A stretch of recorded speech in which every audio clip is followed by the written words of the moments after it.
Halo, selamat siang saudara. Mengawali pekan Anda, Liputan 6 Siang kembali hadir dengan informasi aktual tajam terpercaya selama 30 menit ke depan. Bersama saya Desi Frila, berikut informasi utama kami siang ini untuk Anda. 2 pekan jelang ujian nasional berbasis komputer atau UNBK SMP, semua komputer milik SMP Negeri 2 Selo, Boyolali, Jawa Tengah hilang di gondol pencuri.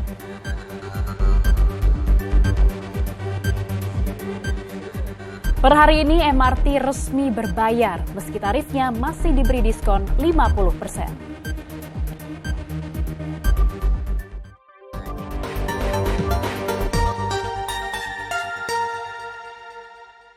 Kita ke informasi pertama, saudara. Banjir akibat jebolnya tanggul yang merendam ratusan rumah warga di perumahan Cahaya Jati Asih, Bekasi, Jawa Barat telah surut. Tanggul sementara disiapkan namun dinilai kurang efektif mengingat curah hujan masih tinggi. Lumpur sisa banjir masih menutupi pekarangan rumah warga di perumahan Cahaya, Kemang Permai, Jati Asih, Kota Bekasi. Warga pun memilih tidak masuk kerja untuk membersihkan rumah mereka. Musadat salah satunya. Beberapa perabot pun rusak akibat banjir yang telah terjadi untuk kali ketiga. Ini sudah hampir 3 kali banjir. 3 kali banjir. Saya hanya berharap ini tanggul ini dipertebal. Kemudian jembatan ditinggiin gitu aja. Karena kalau jembatan tinggi kayaknya benturan juga agak rendah. Jebolnya tanggul setinggi 3 meter di kawasan ini membuat aliran banjir merendam ratusan rumah warga. Intensitas hujan yang masih tinggi membuat pemerintah setempat berinisiatif menyiapkan tanggul sementara yang terbuat dari tumpukan kantong plastik berisi puing-puing. Namun warga menilai upaya ini akan sia-sia. Warga meminta tanggul permanen segera diperbaiki. Tanggul setinggi 3 meter dan panjang 6 meter jebol akibat hujan deras yang mengguyur kawasan ini pada Minggu malam. Akibatnya ratusan rumah terendam hingga mencapai ketinggian 1 meter. Awang Darmawan melaporkan dari Bekasi, Jawa Barat. Ya, saudara, sehari pasca banjir yang terjadi di Jati Padang, Pasar Minggu, Jakarta Selatan, proses perbaikan tanggul Kalipulo mulai dilakukan. Bagian tanggul yang bocor ditambal dengan karung berisi pasir untuk menahan rembesan air kali ke permukiman warga. Senin pagi, petugas Suku Dinas Sumber Daya Air dan pasukan Oranye mulai memperbaiki tanggul Kalipulo di Jati Padang, Pasar Minggu, Jakarta Selatan. Titik tanggul yang bocor ditambal karung berisi pasir yang kemudian disanggah dengan batang kayu. Cara ini cukup efektif untuk menahan rembesan air dari Kalipulo ke permukiman warga. Selain memperbaiki tanggul, pasukan Oranye juga membantu warga membersihkan lingkungan dari lumpur yang terbawa arus banjir. Dengan pasrah, warga pun terlihat membersihkan rumahnya dan sejumlah perabotan rumah tangga yang masih bisa diselamatkan. Itu ya dari sana kan banjir, limpah ke sini semua, jebol. Tanggulnya ngerembes gitu, jebol.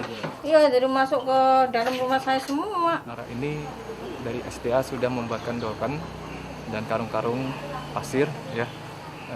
Nanti akan disurvei kembali, insya Allah akan dikuatkan dengan permanen, ya. Bocornya tanggul pada Minggu malam menyebabkan ratusan rumah warga di Kelurahan Jati Padang terendam banjir. Tanggul bocor lantaran tak kuat menahan tingginya debit air saat hujan deras mengguyur Jakarta. Pemkot Jakarta Selatan berencana akan melakukan normalisasi kali dan membuat waduk untuk penyerapan air agar kejadian serupa tidak terulang. Muhammad Nur melaporkan dari Jakarta. Ratusan warga Kolong Tol Pluit yang huniannya terbakar pada hari Sabtu lalu, saudara, kini masih menempati tenda pengungsian di sekitar lokasi. Namun padatnya posko pengungsian membuat sebagian warga memilih untuk tetap tinggal di bekas lokasi kebakaran dengan alas seadanya. Tak ada lagi yang tersisa dari permukiman liar di Kolong Tol Pluit Penjaringan pasca kebakaran yang terjadi Sabtu lalu. 150 rumah hangus terbakar, sudah rata dengan tanah. 350 orang kehilangan tempat hunian mereka selama ini. 2 hari pasca kebakaran, warga masih menempati posko pengungsian yang dibangun di sekitar lokasi. Anak-anak tidak bisa bersekolah karena seragam dan buku pelajaran mereka ikut terbakar. Meski sudah 2 kali kebakaran terjadi, warga tidak bisa pindah karena keterbatasan biaya. Tukang kumut, kalau kita ngontrak kan nggak bisa. Kita ngontrak kudu kita duit dari mana? Sedangkan kita tukang pungut paling dapatnya berapa? Kasih berapa? Kalau kayak saya nggak bisa apa-apa, ngikut anak aja. Paling ituin odol berapa sih? Paling 15-20. Sejak tahun 1996, kolong tol Pluit menjadi tempat ratusan orang bermukim. Sudah beberapa kali penertiban dilakukan, namun warga tetap kembali untuk membangun rumah-rumah bedeng tempat mereka beristirahat. Janet Lee dan Ahmad Susanto melaporkan dari Jakarta. Dan saudara, meski dibangun di atas lahan ilegal yang tidak diperuntukkan sebagai hunian, warga kolong tol Pluit bisa memiliki kartu penduduk hingga akses listrik yang dibayar per bulan. Lalu bagaimana kondisi warga pasca kebakaran di sana? Reporter SCTV Janet Lee akan melaporkan informasinya langsung di lokasi. Janet, bagaimana aktivitas warga di sana? Ya, selamat siang Dazen dan juga saudara. Barang-barang inilah sisa dari kebakaran yang melanda bawah kolong tol Pluit, Jakarta Utara pada Sabtu kemarin pagi. Kebakaran yang melanda kurang lebih ratusan rumah yang berada di kawasan ini. Menurut pantauan kami tadi pagi, warga masih kembali ke rumah untuk mengais sisa-sisa barang yang tersisa. Dan meskipun warga ini berada di lokasi yang ilegal, namun ternyata warga ini memiliki KTP dan juga KK penjaringan. Dan ini membuktikan bahwa mereka ini ternyata memang warga DKI Jakarta. Dan berikut pernyataan dari Ketua RT 07 Penjaringan. Mereka itu bukannya tidak punya KK atau KTP, dia punya di sini. Kami sebagai pengurus RT tidak bisa mencegah, tidak ada wewenang ya, dan tidak bisa menganjurkan untuk bikin di sini. Jadi nggak bayar? Nggak bayar, buka sendiri-sendiri, tidak ada yang bayar di sini. Kalau listrik pun mereka, saya kurang paham ya kalau masalah listrik. Tahu-tahu emang udah ada listrik, mungkin ada yang ngelola apa, saya kurang paham kalau mengenai listrik. Dan saudara, sekarang saya sudah berada dengan salah seorang warga kebakaran. Selamat siang Ibu Farida. Selamat siang. Selamat siang. Ibu, ini sudah berapa lama sih tinggal di kawasan ini? Lalu ini Ibu selama ini bayar atau seperti apa, Bu? Enggak, kalau bayar mah enggak, cuma ya kita istilahnya nempatin doang. Kalau listrik mah bersama gitu, iuran bersama. Cuma kalau bisa punya saya ini bisa digunakan lagi supaya udah nyaman di sini ya. Tolonglah atasan tolong di ini rakyat yang kecil. Habis bagaimana mau cari anak di mana namanya? Kita rakyat kecil nggak bisa ngapa-apa. Ibu, ini selama ini listrik dan air ini bayar atau seperti apa? Kalau air mah air sumur, kalau listrik mah bersama gitu per bulan ya. Namanya kita pengen terangkan ya kita dengar sendiri ya. Nah kalau masalah iuran hal ini mah nggak ada. Dan untuk administrasi Ibu selama ini, Ibu ini punya KTP atau seperti apa? Ada, punya KTP ini. Kan, Ibu? KTP ini berarti Ibu warga DKI Jakarta ya, Bu? Iya. Warga DKI Jakarta. Dan Ibu ini menurut aturan pemerintah bertempat tinggal di bawah kolong jembatan ini ilegal. Dan jika nanti solusinya adalah Ibu direlokasi. Nah ini kira-kira menurut Ibu seperti apa? Ya, keberatan maunya saya mah kalau bisa mah tempatan lagi sini. Cuma ya minta diterapkan biar supaya rapi gitu. Biar jangan acak-acakan begini, biar istilahnya lapak-lapak orang dagang gitu. Maksud saya gitu biar sampah-sampah rapi gitu. Kelihatannya kan indah kalau rapi ya. Baik, terima kasih Ibu untuk waktunya. Semoga semua dapat solusi yang terbaik ya Bu ya. Dan saudara, hingga saat ini memang seperti Ibu Farida dan juga beberapa warga lainnya ini memilih untuk bertahan di lokasi kejadian. Maksud saya lokasi kebakaran, meskipun disediakan tenda pengungsian yang berada tidak jauh dari lokasi kebakaran. Dan memang untuk tenda pengungsian ini masih sangat terbatas sehingga mereka ini harus berdesakan atau tempatnya ini bisa dibilang cukup sempit dan panas sehingga memang beberapa warga memilih untuk bertahan sementara di lokasi kebakaran sampai mendapatkan tenda bantuan lainnya. Dan hingga saat ini beberapa bantuan memang masih dibutuhkan seperti pakaian bayi, perlengkapan bayi dan wanita, perlengkapan sekolah hingga selimut. Sementara demikian kembali ke Dazen. Baik, terima kasih Janet Lee atas informasinya langsung dari Pluit, Jakarta Utara. Kita ke informasi lain, saudara. Hari ini seluruh siswa kelas 12 atau kelas 3 SMA dan sederajat di seluruh Indonesia menghadapi ujian nasional berbasis komputer atau UNBK. Termasuk para siswa kelas 12 SMA Negeri 1 Sentani, Jayapura, Papua yang sekolahnya sempat diterjang banjir bandang beberapa waktu lalu. Para siswa-siswi kelas 12 SMA Negeri 58 Jakarta Timur hari ini datang lebih awal. Selain melaksanakan apel pagi, mereka juga menghadapi ujian nasional berbasis komputer atau UNBK selama 4 hari ke depan. Hampir seluruh siswa telah mempersiapkan diri dengan harapan meraih nilai terbaik. Persiapannya pasti belajar, terus juga ngurangin waktu buat main-main, terus ngurangin waktu buat main HP. Semoga saya dan teman-teman bisa mendapatkan hasil yang terbaik yang lulus dengan nilai terbaik. Tercatat 286 siswa kelas 12 yang menghadapi UNBK. Pihak sekolah juga telah menyiapkan sarana dan prasarana, termasuk berkoordinasi dengan PLN sebagai antisipasi bila ada pemadaman listrik. Semua peserta menyiapkan laptop masing-masing untuk kepentingan masing-masing sebanyak 286 ya. Kemudian cadangannya 10% itu disiapkan oleh sekolah. Alhamdulillah server ada 8 yang utama, 1 cadangan. Semangat menghadapi UNBK juga terpancar dari wajah para siswa-siswi SMA Negeri 1 Sentani yang sempat menjadi korban banjir bandang beberapa waktu lalu. Beragam tanggapan ke 350 siswa-siswi yang hari ini menjalani UNBK. Kalau terganggu ya bisa dibilang terganggu, tapi ya kalau ada waktu belajar sedikit-sedikit. Tidak, dari kitab kemauan saja. Kalau kita mau belajar itu tidak jadi halangan. Halangannya. Iya. Tapi walaupun mau kebanjiran, tapi nasional ini belajar terus ya. Ya, belajar.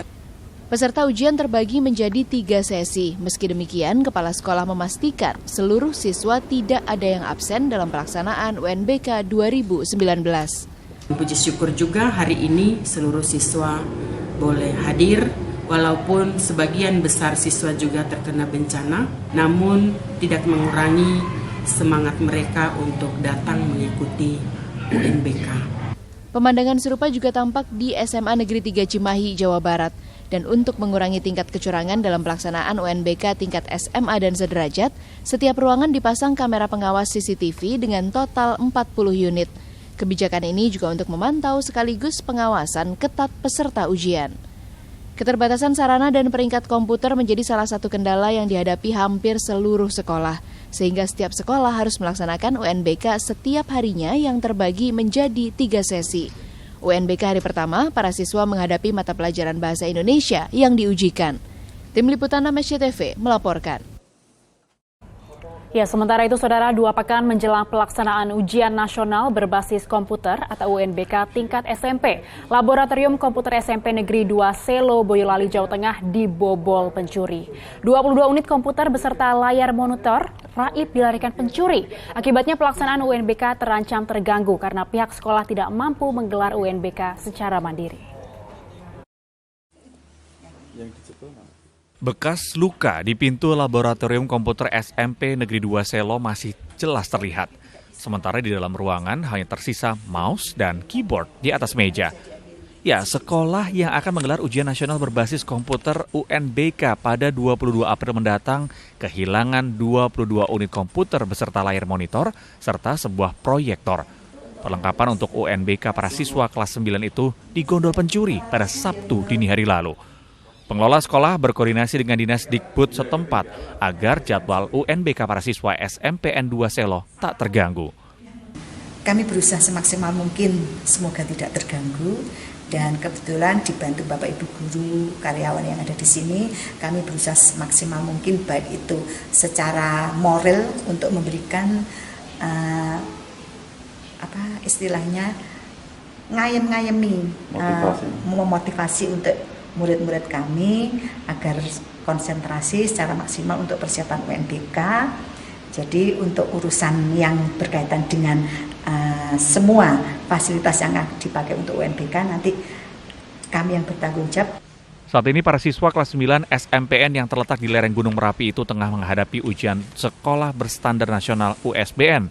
Sementara tanggal 22 hingga 25 April mendatang, mereka akan menjalani ujian nasional berbasis komputer UNBK. Rozak Asyuri melaporkan dari Boyolali, Jawa Tengah.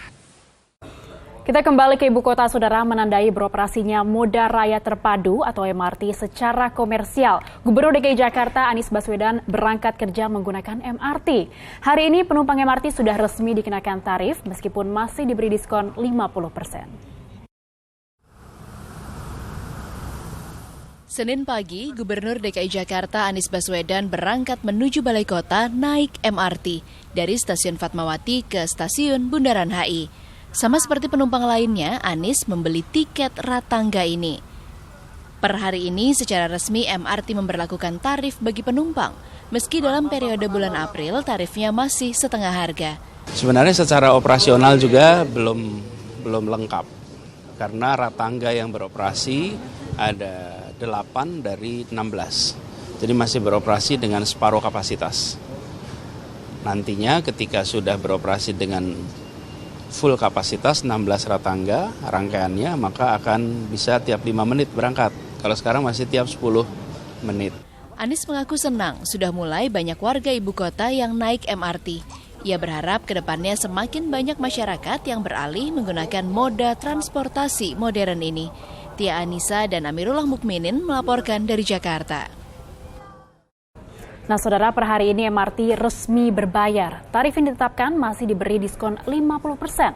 Apakah warga tetap antusias? Situasi terkini dari stasiun MRT Bundaran HI akan dilaporkan langsung reporter SCTV Dorothea Ayu.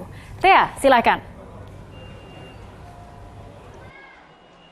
Baik, Dasan Frila dan juga saudara, hari ini memang PT MRT Jakarta sudah memperlakukan tarif berbayar kepada masyarakat yang akan menggunakan moda raya terpadu ini. Nah, kalau ditanya bagaimana situasinya saat ini di stasiun Bundaran HI, terlihat bahwa masyarakat begitu antusias, bahkan kondisi ini sudah terjadi sejak pagi tadi. Nah, kalau ditanya ini sebenarnya antrian apa? Ini adalah antrian untuk masyarakat yang akan membeli tiket, di mana untuk masyarakat yang akan menggunakan MRT ini harus memiliki tiket single trip. Nah, tiket single trip ini bisa didapat dari loket-loket yang ada di stasiun. Sebenarnya bisa melalui vending machine. Namun sayangnya memang vending machine yang ada di sini masih belum bisa beroperasi. Sehingga salah satu opsi yang bisa dilakukan adalah dengan membeli tiket di loket yang ada. Nah, membelinya ini harga tiketnya adalah sebesar Rp15.000 untuk deposit, sementara kemudian nanti akan ditambahkan dengan harga tiket sesuai dengan tujuan Anda. Misalnya, Anda akan pergi ke Lebak Bulus, maka Anda perlu membayar Rp15.000 untuk deposit, ditambah Rp14.000 untuk harga tiket menuju ke Lebak Bulus. Harga tiketnya minimal adalah Rp3.000, kemudian maksimalnya adalah Rp14.000. Nah, untuk harga tiket tadi, Anda bisa melihatnya di kertas-kertas yang ditempelkan oleh PT MRT yang ada di kaca. Namun, saudara, untuk selama bulan April 2019 ini ada diskon sebesar 50% bagi Anda yang akan menggunakan MRT. Sehingga Anda hanya perlu membayar harga tiket ini sebesar setengahnya saja. Artinya Anda perlu membayar deposit sebesar Rp15.000, kemudian ditambahkan dengan harga tiket yang sudah didiskon sebesar 50%. Nah, saudara, apabila Anda mungkin tidak ingin mengantri yang lama begitu ya untuk membeli tiket single trip, Anda tidak perlu khawatir karena Anda bisa menggunakan kartu uang elektronik dari 5 bank yang bekerja sama dengan MRT Jakarta. Sementara demikian, Dezen, kembali ke Anda di studio. Baik, terima kasih Dorothea Ayu untuk informasinya. Kita ke informasi lain, saudara. Calon Wakil Presiden nomor urut 02 Sandiaga Uno melanjutkan safari kampanye di wilayah Indonesia Timur. Bersama Prabowo Subianto, kedua paslon nomor urut 01 juga berkampanye di Sidoarjo. Dalam napak tilas di kediaman Bung Tomo di Kota Malang Minggu pagi, Sandiaga Uno disambut anak bungsu Bung Tomo, Ratna Sulistami. Di depan pendukungnya, Sandi memberikan semangat dengan mengangkat sikap kepahlawanan Bung Tomo dalam menghadapi tantangan masa depan. Semangat ini khusus ditujukan bagi anak muda untuk memperkuat ekonomi Indonesia dan membuka lapangan kerja. Melemahkan bangsa itu bisa terus-menerus dengan menjejali suatu bangsa dengan impor-impor. Nah, akhirnya kita berhutang. Karena kalau kita berhutang, akhirnya masa depan milenial kita, anak-anak muda kita terbebani hutang yang harus dibayar. Siang harinya bersama calon Presiden Prabowo Subianto, kedua paslon nomor urut 02 menyambangi Kota Sidoarjo, Jawa Timur. Belasan ribu pendukung menyambut antusias pasangan calon presiden dan wakil presiden pilihan mereka di Gelora Delta Sidoarjo. Karena percayalah, sejarah manusia mengajarkan Tidak ada kekuatan di bumi ini yang bisa melawan kehendak rakyatnya sendiri. Betul. Hanya mendapat dukungan moral, Prabowo Sandi juga menerima uang sumbangan spontan dari para pendukung. Dalam orasinya, Prabowo Sandi berjanji untuk menjaga harga kebutuhan pokok serta membuka lapangan pekerjaan demi kesejahteraan masyarakat. Rebecca Teta dan Dede Rohendi melaporkan dari Malang dan Sidoarjo, Jawa Timur.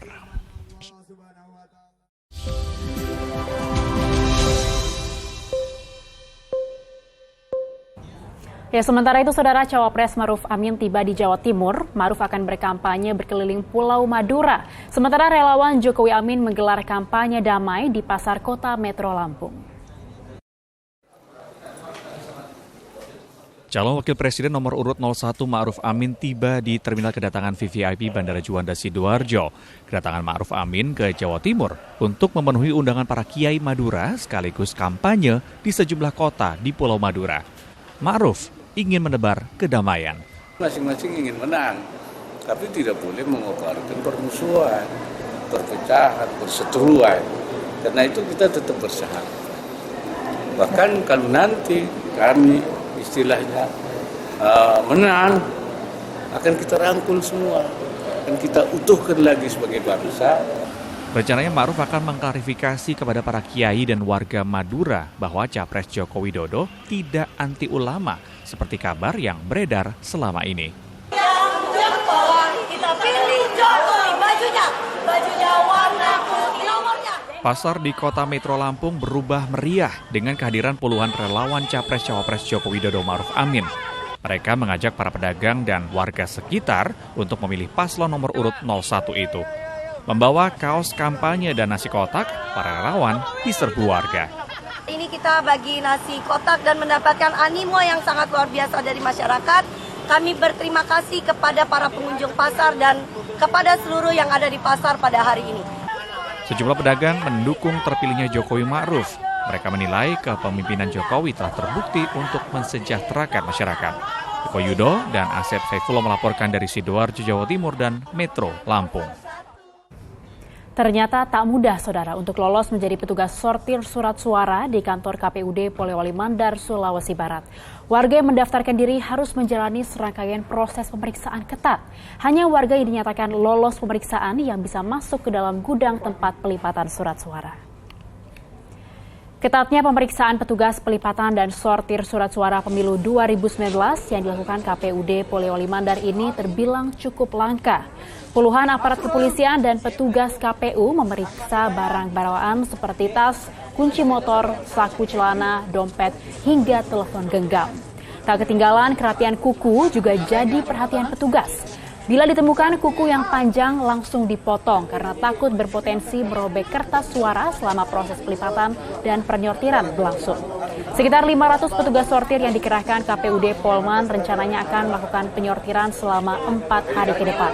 KPU menargetkan seluruh dokumen pemilu rampung dan didistribusikan ke TPS paling lambat sehari menjelang Hari H Pemilu 17 April 2019 mendatang.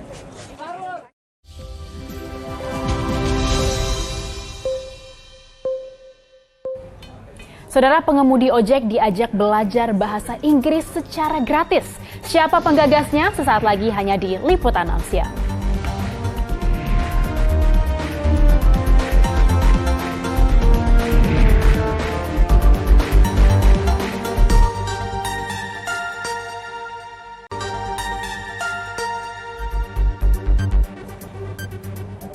Anda kembali di Liputan 6 Siang, Saudara. Berbekal kemampuan berbahasa Inggris, seorang wanita yang berprofesi sebagai marketing di sebuah perusahaan swasta tergerak membuat wadah belajar bahasa Inggris gratis. Uniknya, kelas ini dibuka untuk para pengemudi ojek. Bagaimana kisahnya? Simak dalam sosok berikut ini.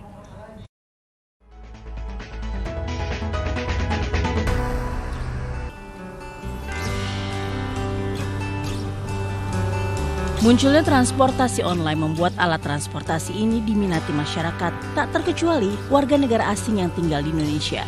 Oleh karena itu, para pengemudinya dituntut untuk memiliki kemampuan berbahasa Inggris yang baik. Namun banyak yang kesulitan, terutama ketika harus berkomunikasi dengan penumpang warga negara asing.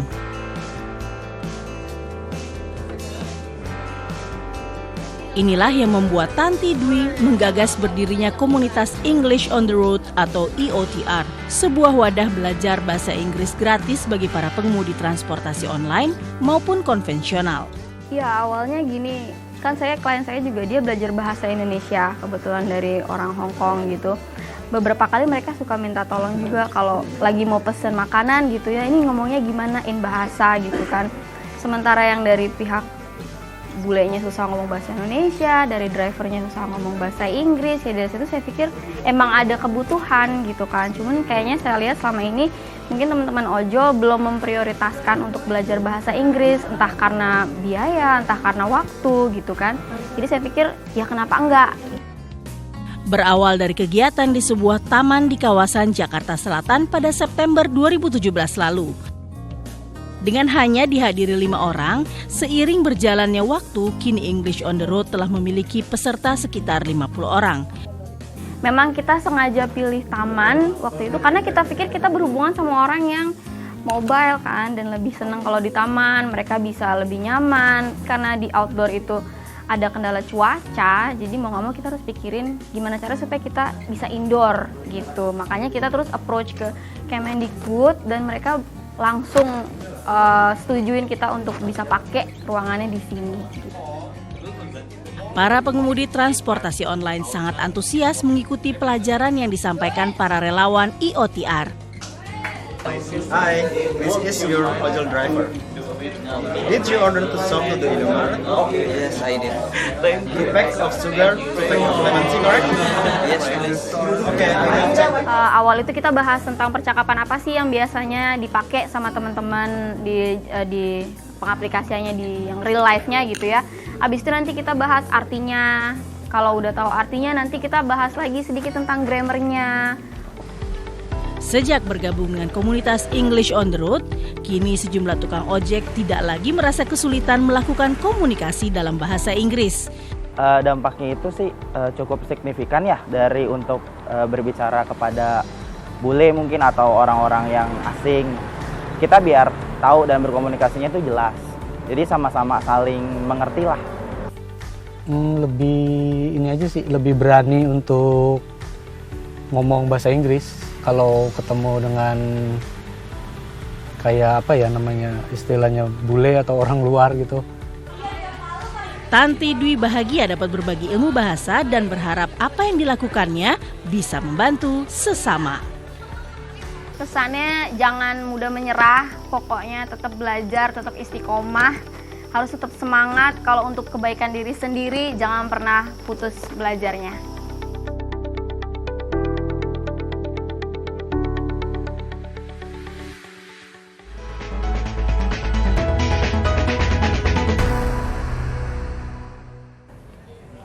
Dan saudara, tetaplah bersama kami di Liputan 6 Siang. Kami akan segera kembali usai jeda.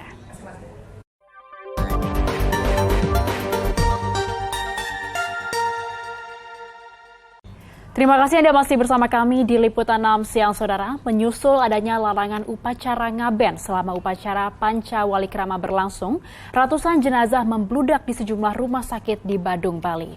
Karena melebihi kapasitas, peti-peti jenazah pun memadati pelataran hingga halaman rumah sakit.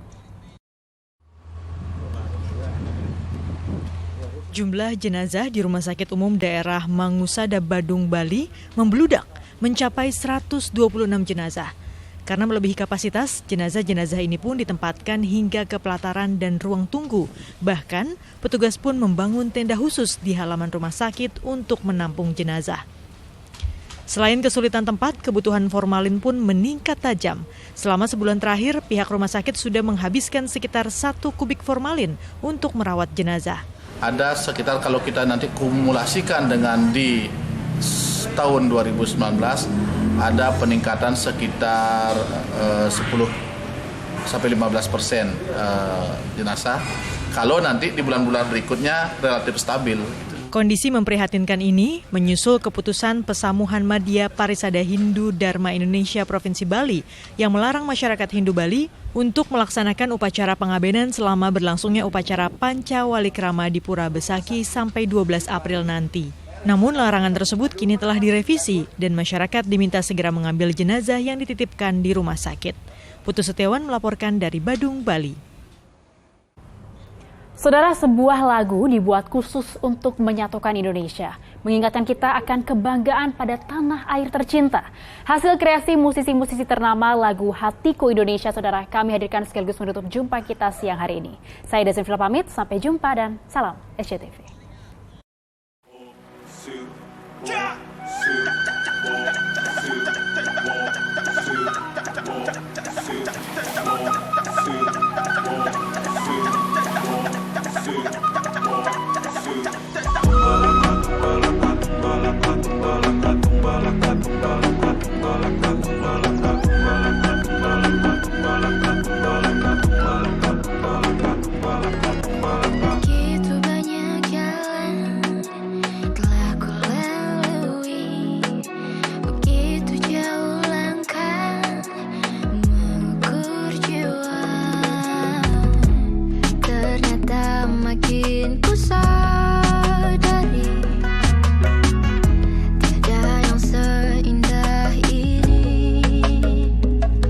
Kemanapun aku pergi, dimanapun ku berdiri, kau kan selalu ada di dalam benakku ini. Seindah-indah di mata, rayuan cantik dunia, tak mampu mengubah hatiku untukmu.